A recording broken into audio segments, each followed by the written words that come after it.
All right, welcome to Wednesday Night Unscripted with Marshall Brown, Brandon Dodd. We're here in an empty auditorium at Flagstone. Sad that it's empty, but ready to be back together, hopefully in not too terribly long. So Hopefully.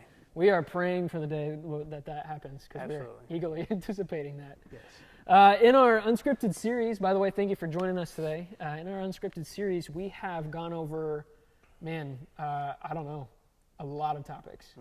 A lot of it has been talking about emotions that we've had through the COVID-19 pandemic. A lot of it has been talking about kind of having secondary conversations from some of the sermons that you've preached. Right. And kind of just expanding those a little bit. And I feel like those conversations have been okay. I think so. They really have been unscripted. Marshall and I sit down and we kind of plot out like just interesting things to ourselves. Yes. And hope that it's interesting to y'all as well. We're like, hey, So- here's something we could talk about. Yeah. And then we come sit down and talk about it. So It's a very scientific plan Yes. of what we do. that's right. So going with that scientific plan, today we're going to be talking about Jeremiah, the Yes. prophet Jeremiah. And part of that was going back to what your sermon on Sunday, which, by the way, he did an outstanding job on Sunday with the senior Sunday stuff and also preaching. Matter of fact, my parents saw the sermon. They said you did great. Hey. So well done. Brown's blessing. Yes, what that's I'm right. going for. That's right. But in your sermon, you talked not necessarily about Jeremiah, but I mean, I guess you did some, but more, Yeah. words that he was sharing, messages that he was sharing. And so we thought we would talk a little bit about him. I mean, in that time you mentioned like there's Daniel, there's Shadrach, Meshach, and Abednego, there's Ezekiel, there's Esther, there's Jeremiah, all kind of not necessarily Not contemporaries, but some of them were. Yeah.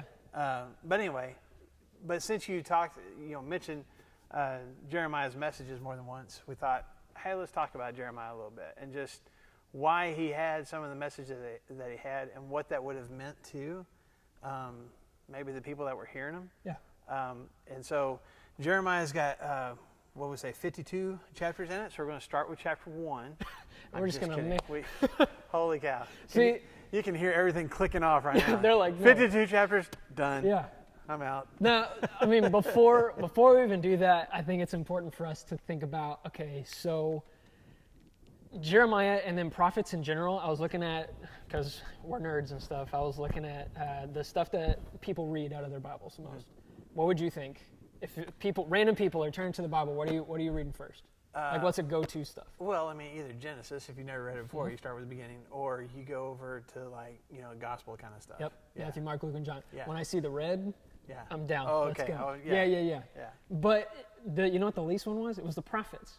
And I'll tell you why. I think it's because I think we all know, but these guys are difficult to listen to for a number of reasons. Number one, all of this was written in a different language. And so first of all, we have to try and figure that out. Very contextual. Yeah. So they'll throw out names and they'll throw out places and they'll throw out historical situations that you have to be attuned to. Don't even know what those things are. Exactly. Yeah. And so if you're just like, I'm just going to pick up and read Jeremiah, there's a lot of, I'm not going to say homework, there's a lot of legwork that you kind of have to do first to understand it. And then not even there, some of it is in narrative style where it's, okay, then Jeremiah went here and this happened to Jeremiah. But the majority of it is him prophesying. And then that's him him getting a message from God and saying, okay, here's what God told me to tell you. And that in itself is just really hard for us as a contemporary audience, just like you said, to understand. Because whenever we think of like prophets and stuff, we think it's the crazy guys on the side of the street.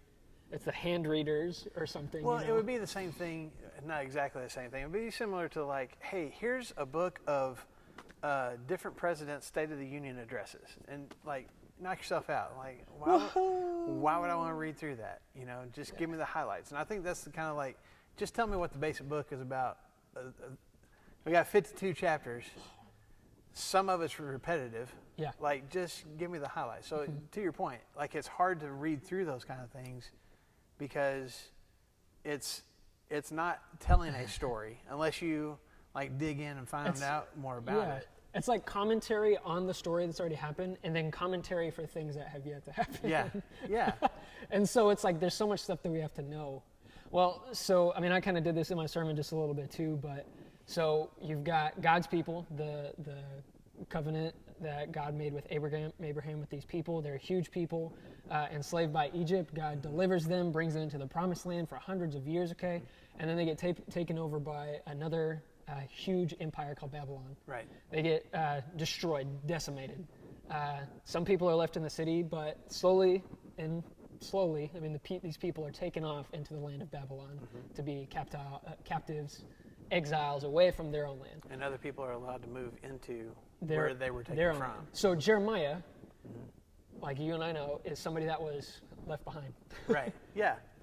But he also, like, Jeremiah's got the unique position as far as, Israelite history, but even in our own, understanding of God's relationship with his people.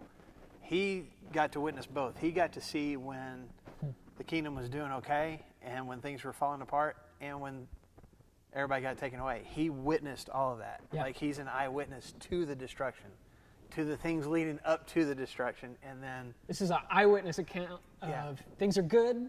Okay, no, things are not actually good. And destruction. Right. But he got to witness all of it. Yeah. Yeah. And so that's the eyes that we get to take whenever we read this. Yes. So before you even open up the book, Yeah. we have to understand all of that, Yeah. which makes it difficult. Yeah.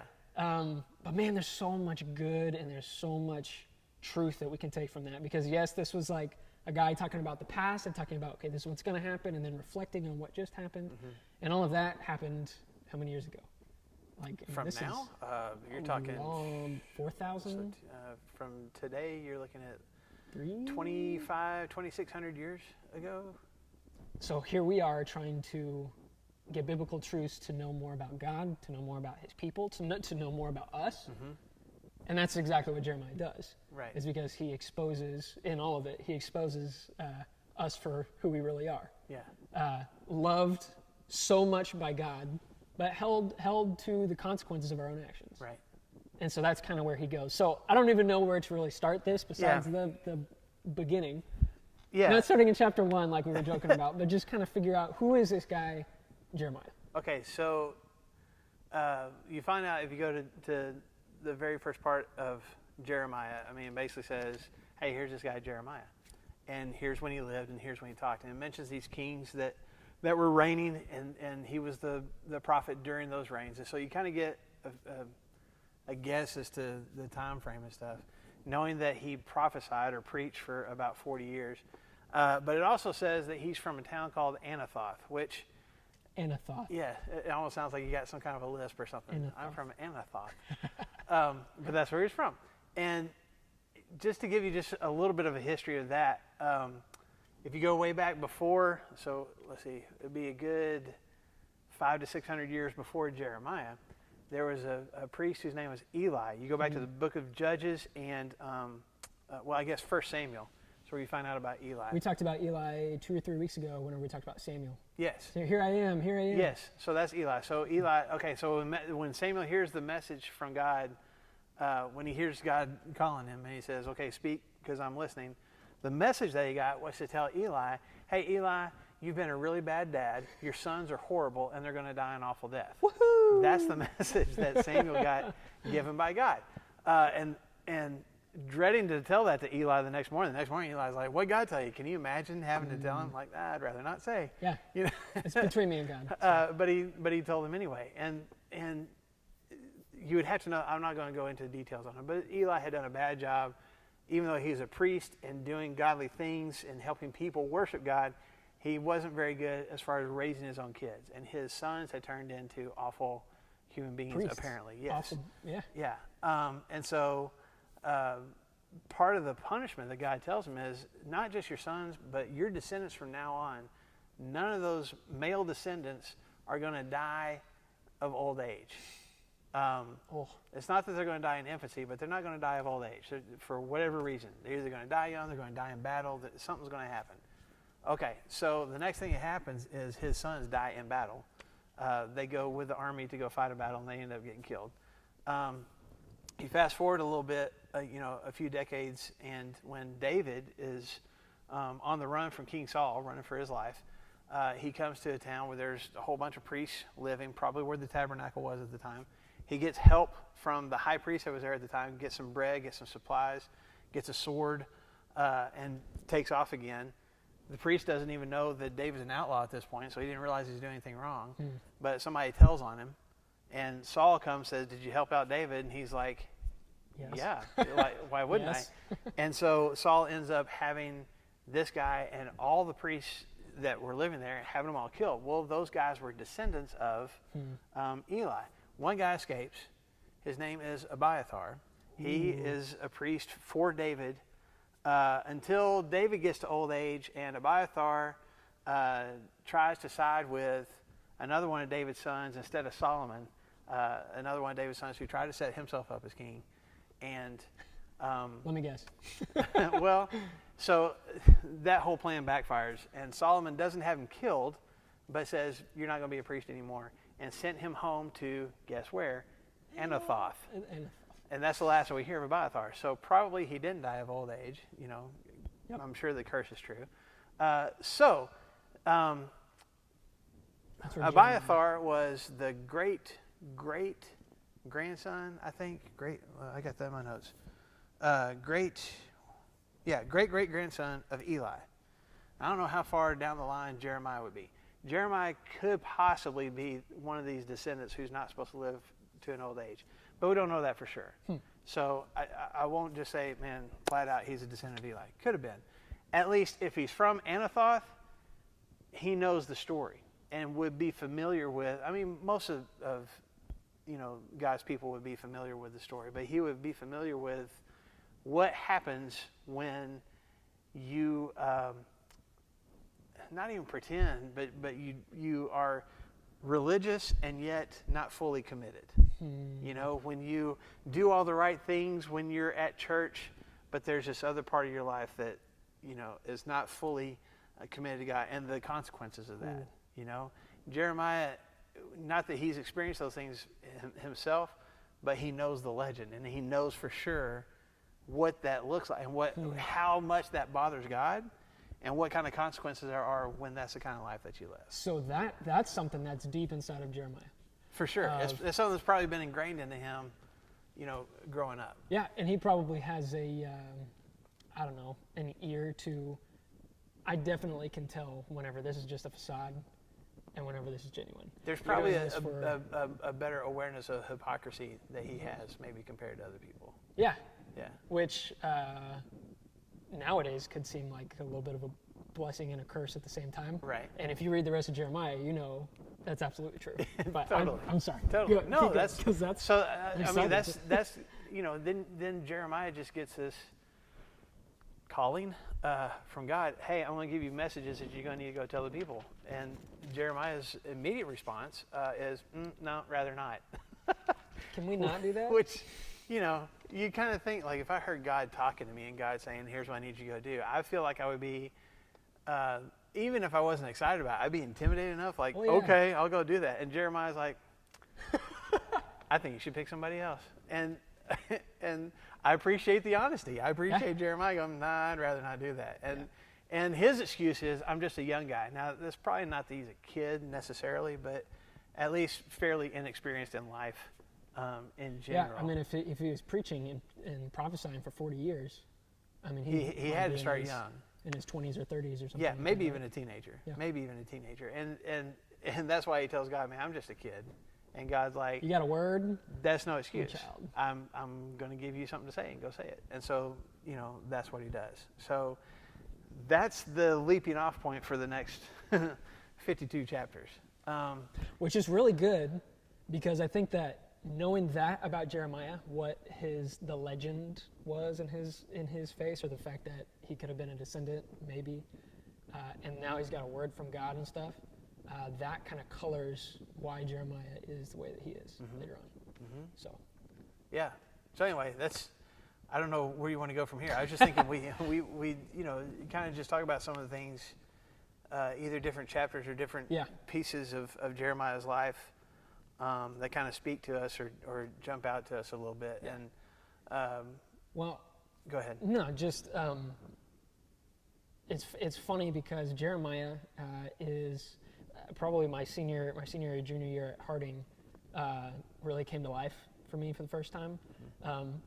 And as things do, when you have to write a 25-page paper over like 4 verses in Jeremiah, you kind of have to get deep in all of that. And I really enjoyed that. I don't normally like writing papers and stuff, but I had to write some stuff from... Least favorite thing about college, writing papers.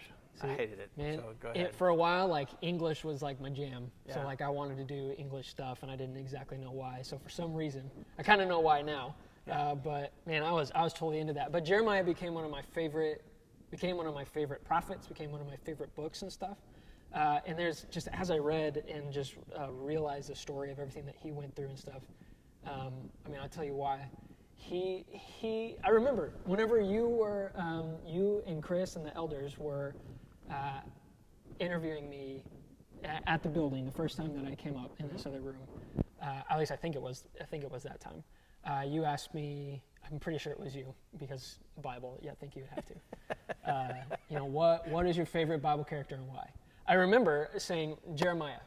And I remember saying that, and there wasn't any hesitation. It was Jeremiah. And that was because I was in the finishing parts of finishing this 25-page paper about the dude, about these couple of verses and stuff. And Jeremiah really came to life to me because he was somebody that I wanted to be. He's the type of minister that I wanted to be, the type of voice for God that I wanted to have in my life. And the reason I say that is because, just like you said, Jeremiah was very adept to knowing what was a facade, what was an act, and what was real. And he could see that, and he could point that out. And because of that, man, God was able to use that to point out that in Jerusalem, in Israel, and those people and stuff, which we're going to talk about that in a second, about how uncomfortable that was. Yeah. But that was something that I wanted to have in my life, was no matter what other people are going to say, no matter what other people are going to think, and no matter what they, whatever negative could come, is Jeremiah going to say what God has told him to say? Is he going to be faithful to the word that God has given him in his heart? Now, I'm down for that. Like, I really, in me being the age that I am and everything, susceptible to, well, you can't say that because that's not politically correct. Right. You can't say that because that's not what we all believe. Right. I don't feel that way, so if I don't feel it, then it's not true. Be really careful. You don't want to hurt people's feelings. Yeah, and I mean, I can't tell you how many conversations that I've had with teens and stuff about, like, man, just because you feel like it's not true does not mean that it's not true. Yeah. I just don't feel like God would do that and say that. Well, he did. That's great that you feel that, but that doesn't change the fact that Right. it's true or not. Right. And that's something that a lot of ministers and stuff now, that's what we are coming up against, is this post-truth, post-Christianity of, okay, yeah, this was once that's true, I can get behind that, but I don't feel like this is true anymore. Jeremiah wasn't about that. Jeremiah said, I don't care what you guys think about me, I don't care what you say about me, I don't care if you guys kill me, that's fine. I'm going to say what God is wanting me to say, and I'm sorry if I hurt your feelings, but this is the word of God. Yeah. And I hear that, but I also know, and this is one of the things that again, if you read through the book of Jeremiah, I also know that Jeremiah, like, he would be bold enough to say those things, not worry about, how people are going to react to it, and at the same time, I won't say hated every second of it, but it was hard for him because he would come back later.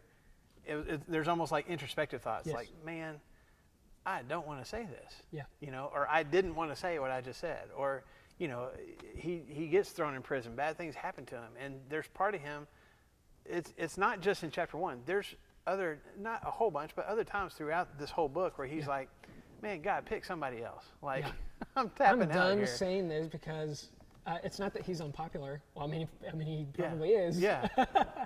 But man, it's hard stuff to say. Hard stuff to say. Yeah. And think about your job now as the lead minister, pastor in charge of shepherding the flock and stuff. I'm grateful for the opportunities that you give me, by the way, to be up there. But that's hard because you have to get up here, and it's not that you're purposely trying to hurt people's feelings, but you can't sacrifice truth for people's feelings. Right. And it's hard for somebody, for lots of people, not just me, but when you are inherently concerned about other people's feelings. Yep. That's you and me.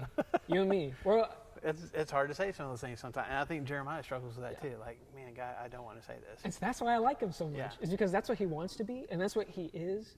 But then, and there's that struggle, and that's where I struggle too. Is man, I would love to be able to be so confident in everything that I say every time, but I'll be honest, and especially whenever I get up and do preaching and stuff, I spend a little bit too much time on how are they going to hear this? Yeah. What's their reaction going to be? I mean, which is good, but am I going to sacrifice being blunt like Jesus was? And man, this is something that is hurting you. And here's the truth, man. It's not that I just don't care about it. It's fine. Like, I'll forgive you anyway. You didn't give that up. Right. And that's hard. Yeah. I'm a people pleaser. Yeah. So, and to give an example of what we're talking about. So one of my favorite chapters in Jeremiah is in chapter 7. Now, to give a little bit more of a background, you had the nation of Israel that you talked about, and then after Solomon, the nation split into two. So you had Israel and Judah, and you had that for a few hundred years. There was an empire that came through before the Babylonian Empire called the Assyrians, and they had come from the north, and they had attacked Israel and had decimated it and had taken all those people away. Yep. And they came to attack Judah and surrounded the capital city of Jerusalem, and then God rescued them. Hezekiah was king at the time, and God rescued them, sent a death angel, killed 186,000 of their troops or whatever, all at one time. And they go back home. So Judah had survived. So there's almost this, not necessarily invincible, but borderline invincible feeling of Judah. Like, we survived. Like, God likes us. Yeah. We've got the temple, and yeah, we've messed up here and there, but I mean, God likes us. God, and we're on God's team. And then also, when Jeremiah starts this prophecy, there's a king reigning at the time. His name is Josiah, and Josiah is one of the good kings. If you can grade him, he gets pretty good grade. Why is that? Because the economy was good during his reign. Military strength, kind of expanded the borders, took over some cities that had been taken over during the reigns of his predecessors, and then also just the spiritual reform. He got people to start falling in love with God again. He found a copy of the law of Moses and made sure people knew what that was and what sacrifices they were supposed to be doing, all those kind of things. When he's reigning is when Jeremiah gets this message from God. So in chapter 7, you can look at it, but God tells Jeremiah, stand at the gate, this is in verse 2 of Jeremiah 7, stand at the gate of the Lord's house and there proclaim this message, okay? So he goes to the front doors of the church building and says all this that you read through in chapter 7. Front door of the church building. Yeah, as people are coming in. Because that's the thing. He said, hear the word of the Lord, all you people of Judah who come through these gates. So people are walking into church. Now, it looks different than now. Yeah. Like, this is our greeters, man. This is the preacher standing at the front door as people are coming in. Thank you for coming. Yeah, you would think that, man, welcome, here's some coffee, all that kind of free stuff. Free donuts. They're coming to make their sacrifices, sing their songs, do whatever they're supposed to do. They're coming to church feeling pretty good about themselves because things are going pretty good right now. And Jeremiah stands at the front door, and if you read through chapter 7, he's basically like, you're all a bunch of hypocrites. You come here with smiles on your faces and go through the motions, and the rest of your life, the rest of the time when you're not here, is completely ungodly. That's a harsh message. I mean, if I stood up on a Sunday and said that, nobody would come back. Okay, the flagstone is done. Yeah, people would get up and walk out during it, and then the elders would be like, hey, let's go have a meeting. As soon as church is over with. This is what Jeremiah is called to do. So boldness, yeah, and I'm sure that wasn't a job they really looked forward to. But he's talking to people who have a sense of safety and security in their own religiousness. You know what I'm saying?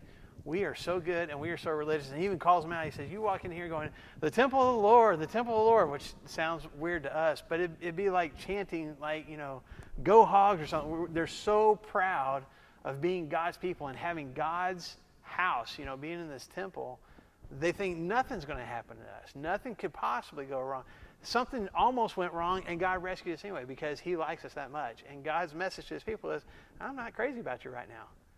Not because they weren't sacrificing and worshiping and doing the things that they were doing those things, but the rest of their lifestyle didn't match what happened when they came to God's house. Which Jeremiah is totally attuned to. Right.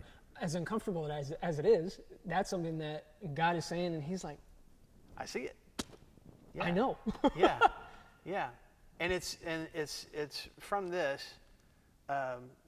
This is actually verse 11 of chapter 7. Jesus quotes when he comes into Jerusalem, the week before he dies on the cross, and clears out the temple. Yeah, and it's not even, he doesn't just quote it. This isn't him sitting with his friends and stuff and be like, oh yeah, You remember when Jeremiah said? Used to be. Yeah. He is standing. This is in what did you say? Mark chapter 11. Mm-hmm. Mark chapter 11, verse 17. So he's coming to Jerusalem for the last time, and he stands in the same spot that Jeremiah stood, proclaims the same message to a people that are acting the same way. Yeah, exactly. A few hundred years later, we're still doing the same thing. Yeah, so Jesus is calling those people out. Like, you're coming to this place that's supposed to be reverent and holy, and your attitude here should match what's on the outside, and you're completely being hypocritical. Yeah. You're so proud of your religiousness that you're not even paying attention to what the rest of your life looks like when you're not at this building. Which, ouch. That's like an arrow to the heart of our culture, though. Sure. Because the realness of what church is about is that, man, this is not about a new building. This is not about always having to be physically together, which is what we've learned about. This is about spirit fellowship. This is about relationship. This is about real repentance. This is really putting aside the things that hinder us in growing, putting those things, putting to death those deeds, and putting on righteousness, that kind of stuff. But it's a lot easier. There's this guy that I listen to. His name is Sho Baraka, and when I say guy I listen to, he's a Christian rapper, or I guess he would be more of a poet. But he talks about this Jeremiah 7 and everything too. And he's like, man, we don't want a heart transplant. We want facelifts. Like we don't want to go, because heart transplant, man, like that's huge. That's intensive. That takes effort and stuff. And I'm sure it does for a facelift too. Yeah. But man, we want to look good on the outside. Yeah. But we're dying on the inside. Yeah. And that's our culture, man. If I can check off the Christian boxes. If I brought my family to church today, yep. I definitely prayed before I went to sleep. Yeah. I tithed. I did this or whatever. I'm good with God. Yeah. That's all God asked and for God's me. And God's good with me. Yeah. And that's all I have to do. If I can check off the Sundays, heck, if I can even do, I said heck, I'm sorry. If I can even do, I asked for repentance here in this place. If I can even come on Wednesday night too. Right. I mean, that's bonus time. Yeah. What if I go to a connection group on Sunday night? Whoa! Church twice in one day. Twice in one day. I mean, come on now. And Jeremiah and Jesus are both like, man, that's cool that you're doing that, but I don't want your sacrifices. I don't want your check boxes. I want your heart. I want your heart. I don't want those things. Yeah. And Jesus is just like, hey, Jeremiah said that stuff? Man, that was so hard for those people to hear. Yeah. This is going to be hard for you. Yeah, and it's Jesus going, people in Jesus' day going, man, Jeremiah is harsh to those guys. Look at those people back there. Look how fake they were. And Jesus going, look at yourselves. And we can look at Jeremiah. We can look at Jesus' day and go, boy, those people, man. And maybe there is somebody that needs to look at us and go, let's look at Monday through Saturday in your life. What does that look like, It kind of made me think, and I definitely don't want to spend very much time on this, this is me trying to be the people pleaser as I say this. In Jeremiah's time, whenever he was saying that, he's saying, man, bad stuff is coming. Like, this is the path that you've chosen, and this is what's going to happen. And they're taken over by Babylon. Right. Jesus saying the exact same thing. He's talking more to the heart, and he says, man, listen, you guys have made this place a den of robbers. Right. And actually, as he's coming in, he looks at the temple, and he mourns it, and he mourns the destruction of the temple. Yeah. Which happens about 35 years after. 35 years later. They're taken over in there. Okay, so I don't know if this is relevant or not, but I mean, think about us right now in the pandemic and stuff. The sermon that I just preached on Sunday and stuff like that, we have the opportunity to take a word from Jeremiah and take a word from Jesus. Are we checking ourselves?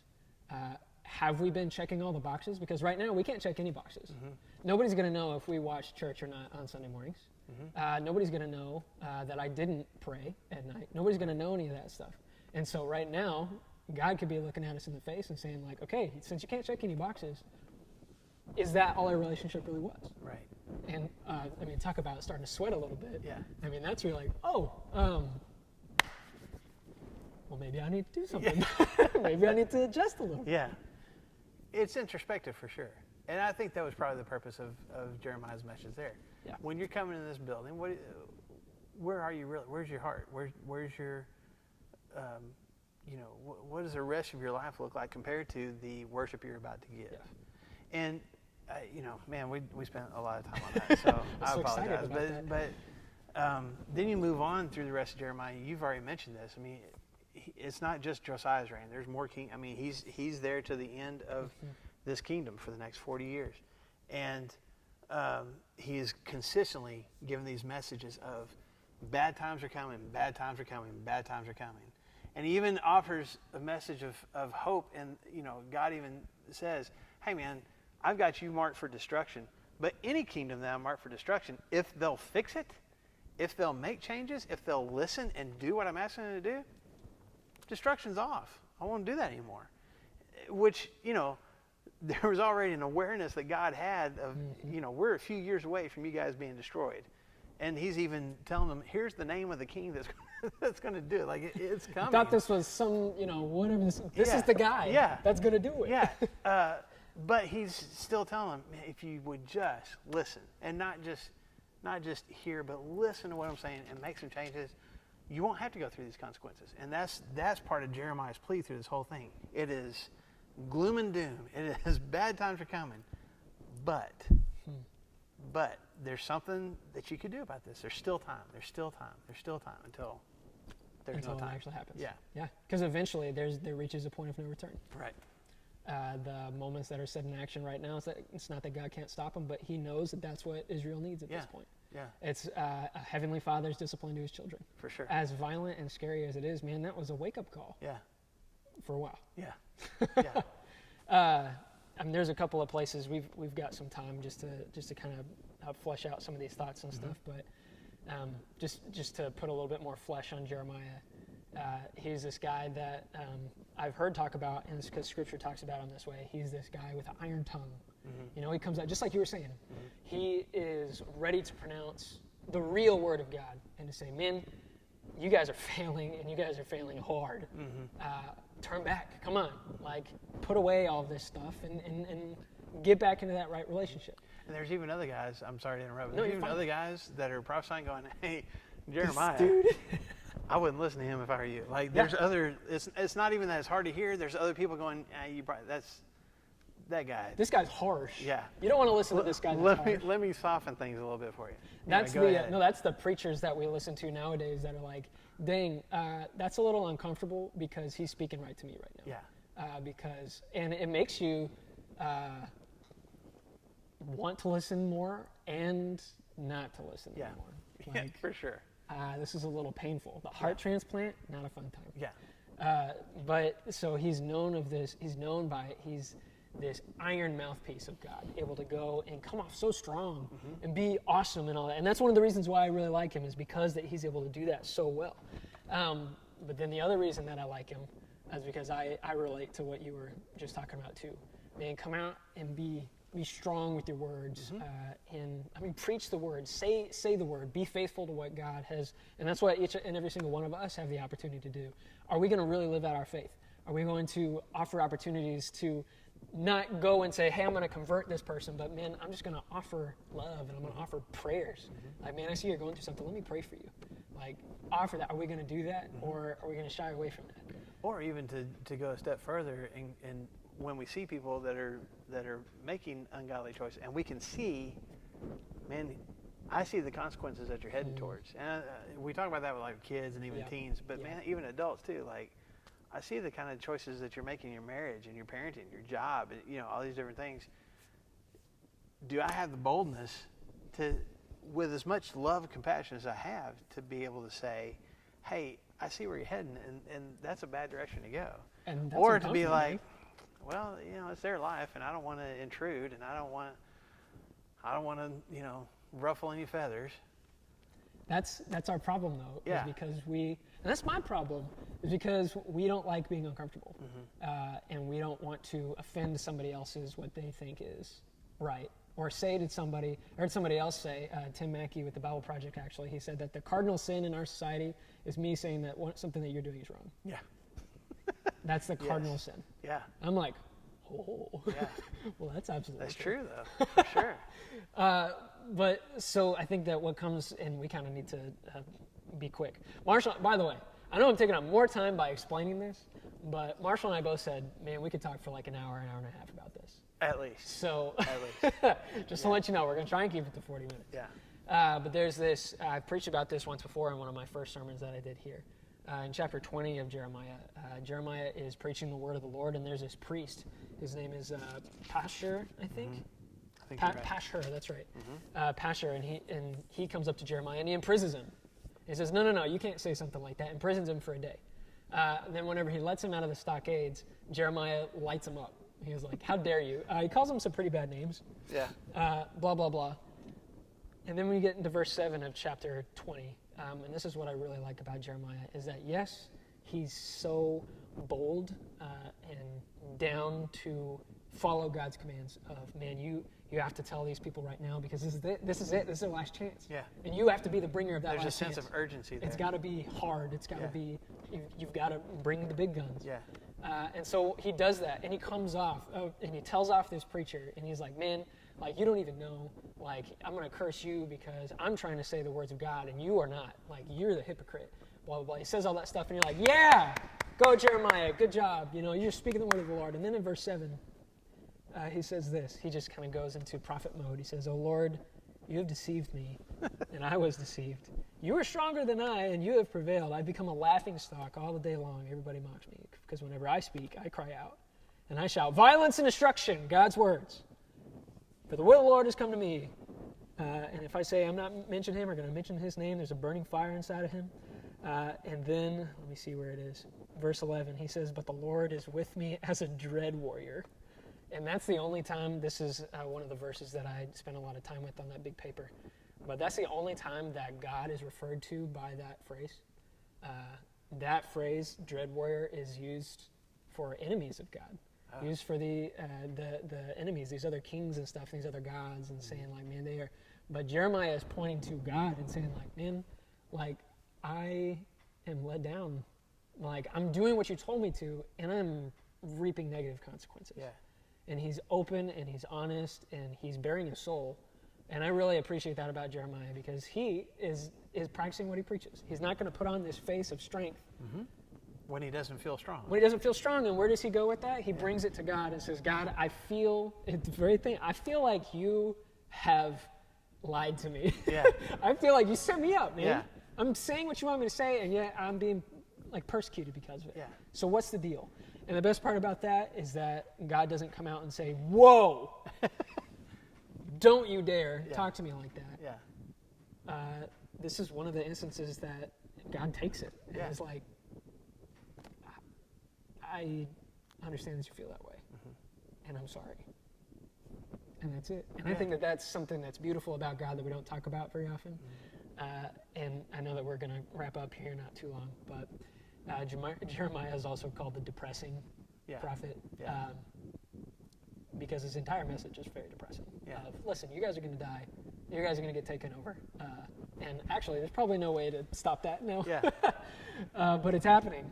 And in the middle of all of it, he kind of goes through this grief process. This whole thing is him grieving and saying, like, man, like, he's processing all of that stuff too. Because it's like, I didn't want this job in the first place. Yeah. And now, you're not only am I having to do something that I didn't want to do, it's not going well. Which is where a lot of us can be. We try and take steps out in faith. Man, I'm going to get that job. I'm going to date this person.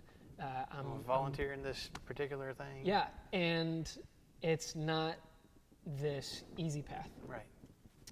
And that's a lot of times what we think. Like, man, if I follow God and go where God wants me to bring him, well then, I mean, yes, God's going to be there with us in the middle of all of that, but he doesn't promise that he's going to take away the bad things. What he promises is that he's going to be with us in the middle of that, which is exactly what's happening right here in Jeremiah chapter 20. Yeah. He's there with Jeremiah. Yeah. Yeah. Well, and if you read through the rest of Jeremiah, I mean, later, you were talking about in your sermon this last week, Jeremiah 29, where he's talking to these people and saying, you know, God's telling you, I got hope for you. I got a future for you. I have plans for you. It's this wonderful message of hope. Jeremiah is giving that message to people who are in captivity. They've been taken away from their homes. If you go earlier in chapter 29, they have sent messages back going, okay, how long are we supposed to be here? Because they're thinking a few days, few weeks, maybe a few months. And Jeremiah's response from God is, get comfy. Build houses, plant gardens, let your kids marry each other, because basically you are home now. That's going to be your home. You're not coming back here anymore. It's going to be 70 years before these people get to come back again. That's not the message that they wanted to hear. I mean, I wouldn't want to hear that. If I've been ripped up out of my homeland and gone, okay, give it a month or two and I'll get to go back home. And I don't want to preach that message either. Yeah, you don't want to say sure. that message either. For sure. But it is a message of hope. And to your point of even God, it's not God going, you know what, you're right, I love you guys, I'm going to pull you right back out of captivity right now. That's not what he says. He's like, I have a plan for you. It's on down the road.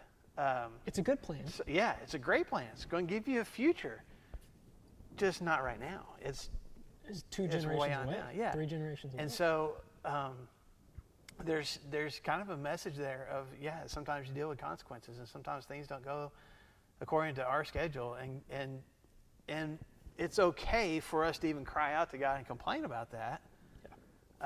Not to wallow in and I guess make that a lifestyle, but it's okay to have those times where we call out to God, but also be okay with God going, yeah, man, that does suck. I know, I'm sorry, but yeah, you're going to have to keep dealing with it for a while. You know, I've got something on down the road for you, and I'll walk with you until we get there, but you're going to have to go through it. I think a lot of times, and I think it's okay that we go over a little bit here too, because I think this is an important discussion. So thank you for sticking with us. I think there's a lot of times, especially my age of Christians, so I apologize if I'm just talking to myself and millennials, but feel like that say you get fired. You say, that's a bad moment. You say, well, you know, the reason that I got fired is because, you know, God has a better job for me down the line. Yeah. The reason that me and this girl broke up is because, man, God is just God's leading picked me. out somebody else. Yeah, there's somebody right there. The reason that I'm having the reason I'm having trouble with this child right now is because God knows when I have a second child, that one's going to be perfect. But whenever we say stuff like that, the truth is, man, that is not true. Right. Okay, that's stuff that we're putting promises in God's voice. We're putting promises in God's mouth that he never said. The truth is, and the hard truth that we have to get settled with is, man, you may have broken up with that person, and guess what? You may be single for the rest of your life. Yeah. And that's not a dig. That's not saying like, man, like you are going to be single for the rest of your life. I'm saying that, man, none of that stuff is promised. Okay, you just lost your job. God never promised that you're going to get a better job with more money with the perfect hours and stuff like that. What God has promised is that through those things, we learn our dependence on him. Through those things, I realize that my wholeness is not dependent on having a spouse. Right. My wholeness is not dependent on having a job. My wholeness is not dependent on my children. Yeah. My wholeness is dependent on my identity that I take in God. And so that's exactly what he's saying here. He's like, man, I mean, it's the father that is punishing his children for a while. And it sounds kind of superficial to talk about it that way. But I mean, honestly, like, you know, you don't ground your kiddos, and then your kiddos are like, man, I really don't like this. You're like, you know what? I was wrong. wow. You know what? Here's your phone. Here's all the screens. Well, I'll take it even a step further, just from personal experience. Sometimes when your kids, you have the consequences, and your kids come back and they apologize. Man, I am so sorry. You were right. I shouldn't have done it that way. Yeah. You know, welcome to, I appreciate you saying that. Welcome to adulthood. We're still going through the punishment, you know, and that's what God is doing here is like, even if these people are being repentive, once they've been taken into captivity, there's still sometimes guys like, yeah, I forgive you. Slate's clean.